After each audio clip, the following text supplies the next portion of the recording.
بسم اللہ الرحمن الرحیم۔ السلام علیکم معزز طلباء کرام، آپ سب کیسے ہیں؟ آج ہم نور الانوار کے سبق نمبر 115 کو پڑھیں گے اور آج کے سبق کا عنوان ہے کچھ مزید مثالیں۔ آج کے ہمارے سبق کی عبارت وَقَذَا الْعُشْرُ كَانَ وَاجِبًا بِالْقُدْرَةِ الْمُيَسِّرَةِ سے شروع ہوتی ہے۔ آئیے سب سے پہلے عبارت پڑھ کے اس کا ترجمہ کرتے ہیں، اس کے بعد باقاعدہ سبق کی وضاحت کی طرف بڑھتے ہیں۔ مصنف الرحمہ لکھتے ہیں وَقَذَا الْعُشْرُ كَانَ وَاجِبًا بِالْقُدْرَةِ الْمُيَسِّرَةِ، اور اسی طرح عشر قدرت میسرہ کی وجہ سے واجب تھا۔ لأن الممكنة فيه كان بنفس الزراعة، فإذا شرط قيام 9 الأعشار عنده كان دليلا على أنه يجب بطريق اليسر، فإذا هلك الخارج كله أو بعضه بعد التمكن من التصدق يبطل العشر بحصته، لأنه اسم إضافي يقتضي وجود الحصص الباقية، اس لیے کہ قدرت ممکنہ اس میں نفس زراعت سے حاصل تھی، پس جب مالک کے پاس 9 حصوں کے موجود ہونے کی شرط لگائی گئی تو یہ اس بات پر دلیل ہے کہ عشر بطریق یسر واجب ہے۔ بس جب صدقے پر قدرت کے بعد پوری پیداوار یا بعض پیداوار ہلاک ہو گئی تو عشر اسی کے حصے کے بقدر باطل ہو جائے گا، اس لیے کہ عشر ایک اضافی اسم ہے جو باقی حصوں کے موجود ہونے کا تقاضا کرتا ہے۔ وَقَذَا الْخِرَاجُ كَانَ وَاجِبًا بِالْقُدْرَةِ الْمُيَسِّرَةِ، اور اسی طرح خراج بھی قدرت میسرہ کی وجہ سے سبب سے واجب تھا۔ لأنه يشترط فيه التمكن من الزراعة بنزول المطر ووجود آلات الحرث وغير ذلك، فإذا عطل الأرض ولم يزرع يجب عليه الخراج للتمكن التقديري۔ فرمایا کہ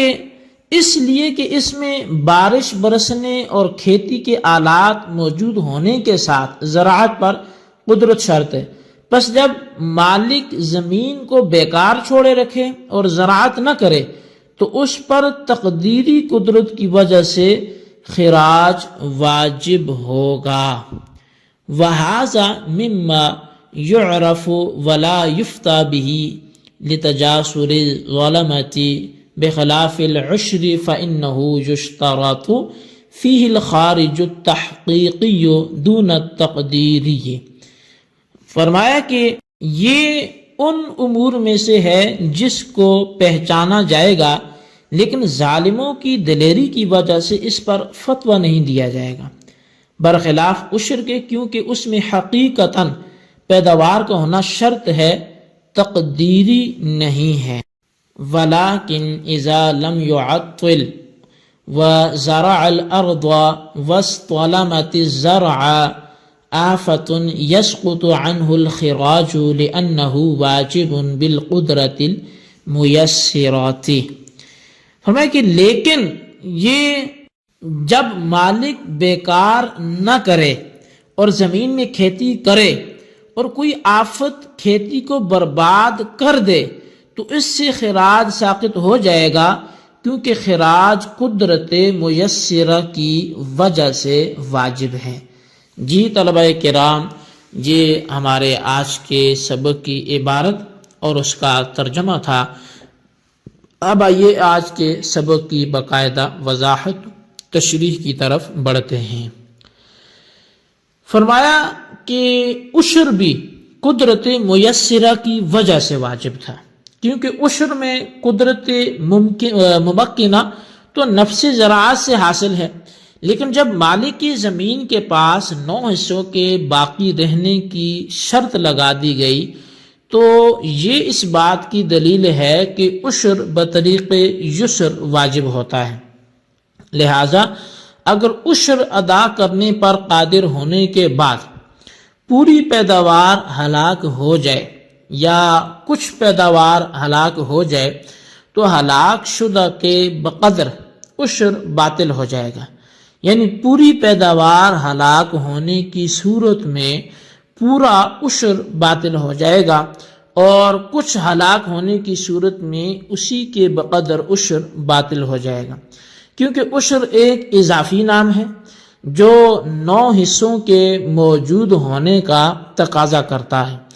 پس ہلاکت کے بعد جو باقی رہے گا اس کا 10واں حصہ جو ہے وہ واجب ہو جائے گا۔ اور یہ تو فرمایا کہ جو مسئلہ تھا وہ عشر کے حوالے سے تھا، لیکن ماتن شارح لرما فرماتے ہیں کہ اسی طرح خراج بھی قدرت میسرہ کی وجہ سے واجب تھا،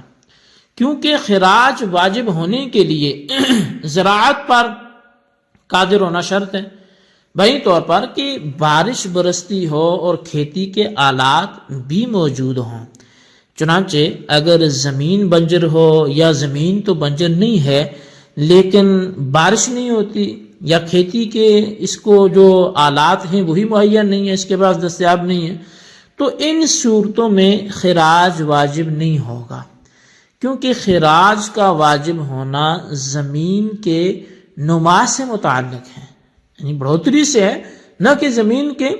رقبہ سے ہے، اور اس کی ذات سے تو اس کا تعلق نہیں ہے۔ بس خراج واجب ہونے کے لیے بارش برسنے، کھیتی کے آلات موجود ہونے اور زمین کے بنجر نہ ہونے کی شرط لگانا یسر اور آسانی کی شرط ہے۔ اس سے بھی معلوم ہوا کہ وجوب خراج کے لیے قدرت میسرہ یہ شرط ہے۔ فَإِذَا عَطْوَلَ الْأَرْضَ وَلَمْ يَزْرَعْ سے ایک سوال کا جواب دینا مقصود ہے، اور وہ سوال یہ ہے کہ اگر خراج قدرت میسرہ کی وجہ سے واجب ہے تو جو شخص اپنی خراجی زمین کو بیکار چھوڑ دے اور اس میں کاشت ہی نہ کرے، کھیتی باڑی نہ کرے، اور اس کو بالکل لاپرواہ ہو کر اس سے بے تعلق ہو کر چھوڑ دے، یعنی کھیتی باڑی سے اس سے دور رہے، تو اس پر خراج واجب نہ ہونا چاہیے تھا، کیونکہ اس شخص پر خراج واجب کرنے میں کوئی آسانی کی بات تھوڑی ہے، کوئی سہولت تو نہیں ہے، یہ تو تنگی ہوئی اگر اس پر خراج واجب کیا جائے، حالانکہ شریعت اسلام نے اس پر بھی خراج واجب کیا ہے۔ تو جو ہم پڑھ رہے ہیں قدرت میسرہ کی وجہ سے، تو ایسا ہونا چاہیے تھا کہ اس پہ خراج لازم نہ آئے، کیونکہ اس نے اپنی زمین کو بیکار چھوڑا ہوا ہے اور اس میں کوئی کاشتکاری اس نے کی ہی نہیں ہے، تو اس پر خراج کس لیے واجب ہے؟ تو اس کا جواب یہ ہے کہ اس جگہ تقدیراً قدرت میسرہ موجود ہے، یعنی زمین بھی قابل کاشت ہے، بارش بھی ہو رہی ہے اور کھیتی کے آلات بھی موجود ہیں، مگر اس کے باوجود کھیتی نہ کرنا اور زمین کو بیکار چھوڑنا ایسے ہے گویا کہ اس نے اس کو ہلاک کر ڈالا ہے، اور یہ ایک قسم کی تعدی ہے، اور تعدی اور ظلم کی صورت میں واجب ساقط نہیں ہوتا، لہذا اس شخص کے ذمہ سے خراج بھی ساقط نہیں ہوگا، بلکہ تقدیری قدرت میسرہ کی وجہ سے خراج واجب ہوگا۔ تو چونکہ ساری آسانی تو اس کے پاس موجود ہے تو اس کا استعمال کرے، لیکن یہ خیال رہے کہ علم کی حد تک تو اس مسئلے کے جاننے اور بیان کرنے میں کوئی حرج نہیں ہے، مگر اس پر فتویٰ نہیں دیا جائے گا، ورنہ ظالم حکام دلیر ہو جائیں گے، یعنی حقیقتاً عدم قدرت کے باوجود یہ الزام لگا کر کہ تم قادر تھے مگر تم نے زمین کو بیکار چھوڑے رکھا، خراج پھر وہ وصول کر لیں گے، اور یہ سراسر ظلم ہے۔ بس لوگوں کو افسران اور عمال کے ظلم سے بچانے کے لیے تقدیری پیداوار کی صورت میں خراج واجب ہونے کا فتویٰ نہیں دیا جائے گا، برخلاف عشر کے، کیونکہ عشر واجب ہونے کے لیے حقیقتاً پیداوار کا ہونا شرط ہے، تقدیری پیداوار معتبر وہاں پر نہیں ہے۔ پس جب پیداوار حقیقتاً موجود ہوگی تب عشر واجب ہوگا، محض تقدیری اور تخمینی پیداوار سے عشر واجب نہیں ہوگا۔ ہاں اگر زمین کا مالک زمین کو بیکار نہ چھوڑے بلکہ اس میں کاشت کرے اور پھر وہ کاشت کر کسی آفت سماوی سے بالکل برباد ہو جائے، کھیتی کا نام و نشان نہ رہے، تو اس صورت میں زمین کے مالک سے خراج ساقط ہو جائے گا، کیونکہ خراج قدرت میسرہ کی وجہ سے واجب ہوا ہے۔ اور